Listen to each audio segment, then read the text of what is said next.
शहर के जाने माने रईस हीराचंद और उनकी पत्नी सुजाता की चमचमाती महंगी कार बंगाल की एक पुरानी बस्ती की सुनसान गली में एक बेरौनक से पुराने मकान के बाहर आकर रुकती है। सुजाता, ये तुम मुझे किस जगह लेकर आई हो? ये तो कोई गरीबों की बस्ती लगती है। यहाँ ऐसा क्या है? हीराचंद के कुछ भी समझ में नहीं आ रहा था कि सुजाता उसे ऐसी अजीब सी जगह क्यों लाई है, जिस मकान में दिन में भी अंधेरा दिख रहा था और धुआं उठ रहा था। आप मेरे साथ अंदर चलिए, सब समझ जाएंगे। यहाँ हमारी हर समस्या का समाधान मिलेगा।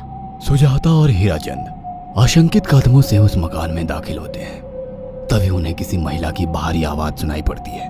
चले आओ, चले आओ। हीराचंद ने देखा कि उस मकान के अंदर अंधेरा था। अचानक हीराचंद की निगाह एक कमरे की ओर पड़ी, जिसके अंदर हल्की हल्की सी रोशनी आ रही थी और उस कमरे के अंदर से धुआं उठ रहा था। शायद उस कमरे के अंदर आग जल रही थी। है? ये किसकी आवाज है? यहाँ इतना अंधेरा क्यों है और ये धुआं कैसे उठ रहा है? मेरा तो यहाँ दम घुट रहा है। सुजाता और हीराचंद धीरे धीरे कदमों से उस कमरे के अंदर चले गए।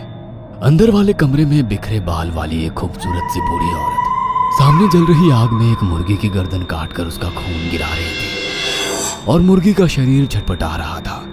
ये देखकर सुजाता को उबकाई आने लगी। हीराचंद ने सुजाता की ओर देखकर कहा, तुम ही मुझे यहाँ लेकर आई हो और खुद ही घबरा रही हो।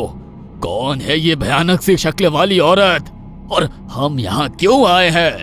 अचानक उस औरत ने एक झटके में मुर्गे की गर्दन धड़ से अलग कर दी। ये देखकर सुजाता के मुंह से चीख निकल गई और सेठ हीराचंद भी सहम गया। वो बहुत डरावना नजारा था। ये अघोरा ताई हैं। ये हमें अपनी काली तंत्र विद्या से संतान सुख प्रदान कर सकती हैं। इसलिए मैं आपको यहाँ लेकर आई हूँ। कैसी बात करती हो? जहाँ बड़े से बड़े डॉक्टर सफल नहीं हुए, वहाँ ये मामूली औरत क्या कर लेगी? हीराचंद की बात सुनकर अघोरी ताई ने गुस्से से हीराचंद की ओर देखकर कहा, नादान हीराचंद, काली विद्या में इतनी शक्ति है कि मरे को भी जिंदा कर दे। संतान पैदा कराना कौन सा मुश्किल है? तुम्हें मेरा नाम कैसे पता? क्या तुम सच में हमें संतान सुख दिला सकती हो? तुम जितनी दौलत मांगोगी मिल जाएगी, अगर ये संभव है तो। संतान का नाम सुनते ही हीराचंद की आंखों में चमक आ गई। वह संतान के लिए कुछ भी कर सकता था। तुम लोगों को मुझे एक नवजात शिशु लाकर देना होगा। मैं उस शिशु की बलि चढ़ा दूंगी और फिर वही शिशु तुम्हारे घर में फिर से जन्म लेगा। नवजात शिशु की बलि का नाम सुनते ही सुजाता और हरिचंद डर के मारे सिहर गए, पर उनकी आंखों में उनकी संतान का सपना ज्यादा बड़ा था। वो सब करने को तैयार थे। अघोरा ताई, आप जैसा कहेंगे हम वैसा करेंगे। बस हमें संतान सुख दिला दो। बिना वारिस के हमारी दौलत किस काम की? संतान सुख के लिए अंधे हो चुके सुजाता और हरिचंद अपनी नौकरानी शीला से एक नवजात बच्ची चोरी करवा के अघोरी ताई को दे देते हैं।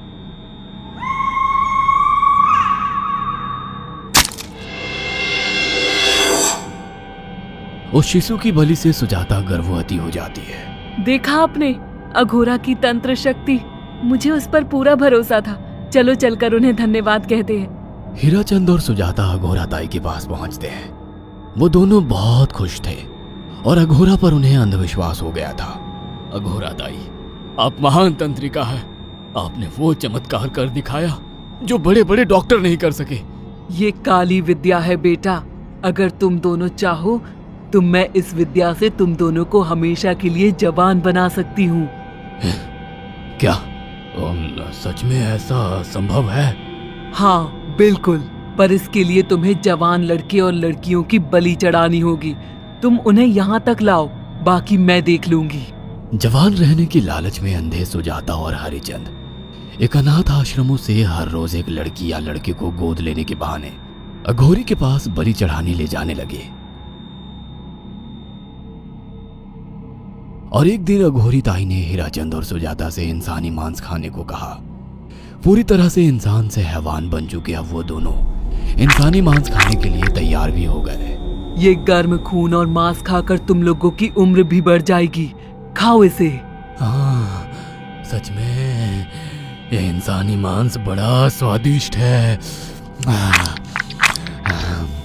अघोरा ने अपनी बातों में फंसाकर सुजाता और हरिचंद को नरभक्षी बना दिया था। वो तीनों हर दिन बलि चढ़ाकर खून पीकर मांस खाने लगे। नौकरानी शीला भी नए शिकार लाने में उनकी मदद करती थी, मगर एक दिन शीला को शिकार नहीं मिला। मेम साहब, आज एक भी शिकार हाथ नहीं लगा और मैं बहुत थक गई हूँ और घर जाकर थोड़ा आराम करना चाहती हूँ। कोई बात नहीं शीला, एक छोटा सा काम है, तुम हमारे साथ चलो, लौटते में हम तुम्हें घर छोड़ देंगे। जी मेम साहब। शीला नहीं जानती थी कि शिकार नहीं मिलने से सुजाता और हरिचंद अंदर से बौखला गए थे और उनके दिमाग में एक शैतानी चाल चल रही थी। सुजाता, ये बेहोशी की दवा है। शीला के कार में बैठते ही तुम उसे सुंघा देना। आज हमें इसी की बलि देनी होगी। इसने हमारे यहाँ का बहुत खाना खाया, अब हम लोग इसे खाएंगे। वैसे भी ये आगे चल के हमारे लिए खतरा बन सकती थी। कार में बैठते ही सुजाता शीला को बेहोश कर देती है और वो लोग सीधे अघोरी ताई के यहाँ पहुंच जाते हैं, जहां अघोरी ताई शीला की बलि चढ़ा देती है और तीनों मिलकर उसे नोच कर खाते हैं। अघोरी ताई, हमको बलि चढ़ाते हुए पूरा 1 साल हो गया है। हमारा बेटा भी साल भर का हो चुका है। अब और कितनी बलि देनी होगी? बस एक आखिरी क्रिया और बची है, उसके बाद तुम दोनों हमेशा के लिए जवान हो जाओगे। कैसी क्रिया अघोरा ताई? 3 दिन बाद सूर्य ग्रहण है। हमें पास के घने जंगल में एक विशेष क्रिया करनी होगी। उसके बाद तुम लोग कभी बूढ़े नहीं होगे। कितना अच्छा होगा, हम हमेशा जवान रहेंगे और सालों साल तक अपनी दौलत से ऐश करेंगे। हाँ, सच कहा। अघोरा ताई ने हमारे हर सपने पूरे कर दिए। 3 दिन बाद बंगाल के बियाबान जंगल में कोहरे और ओस से भीगे पेड़ों के बीच एक घने बरगद की बेलों पर कटे इंसानी सिर लटक रहे थे, जिसमें से खून टपक रहा था। काले जादू का सामान भी रखा था। कितनी भयानक जगह है ये, हर तरफ कटे हुए सर लटक रहे हैं। थोड़ी देर में सब समझ जाओगे। बैठ जाओ और मेरे साथ ये मंत्र दोहराओ। अघोरा, ये किन लोगों की कटी हुई गर्दनें हैं? आप यहाँ क्या करने वाली हो? हीराचंद की बात सुनकर अघोरा जोर जोर से हंसने लगी और उसने एक शैतानी हंसी हंसते हुए हीराचंद की ओर देखकर कहा, तुम जैसे ही लोगों ने अपनी इच्छाओं को पूरा करने के लिए इन लोगों की बलि चढ़वाई है और फायदा उठाया है। अब तुम दोनों आंखें बंद करके यहाँ बैठ जाओ और मेरे साथ मंत्रों को दोहराते जाओ। अघोरा ने सुजाता और हरिचंद को वशीकरण मंत्र और काले जादू के इस्तेमाल से सम्मोहित कर दिया और देखते ही देखते वो एक भयानक डायन में बदल गई और चीखती हुई बोली, अब मैं तुम दोनों की बलि चढ़ाकर अमर हो जाऊंगी, क्योंकि तुम लोगों ने 100 लोगों की बलि का खून पिया है। देखते ही देखते उस डायन ने फरसे से एक एक करके सुजाता और हरिचंद की गर्दन काटकर जल रही आग में बलि चढ़ा दी और उनका गर्म खून पीने लगी। जब तक तुम जैसे मूर्ख और लालची लोग अपने फायदे के लिए दूसरों को मेरे पास लाते रहेंगे, मैं उनका फायदा उठाकर ऐसे ही उनकी बलि चढ़ाती रहूंगी। दरअसल अघोरा एक डायन थी और अपना स्वार्थ पूरा करने के लिए उसने हीराचंद और सुजाता की लालच का फायदा उठाकर उनकी भी बलि चढ़ा दी। बुरे काम का बुरा ही नतीजा मिलता है। अगर आपको हमारी ये कहानी पसंद आई हो तो इसे लाइक और शेयर करना ना भूलें। साथ ही ऐसी और नई कहानी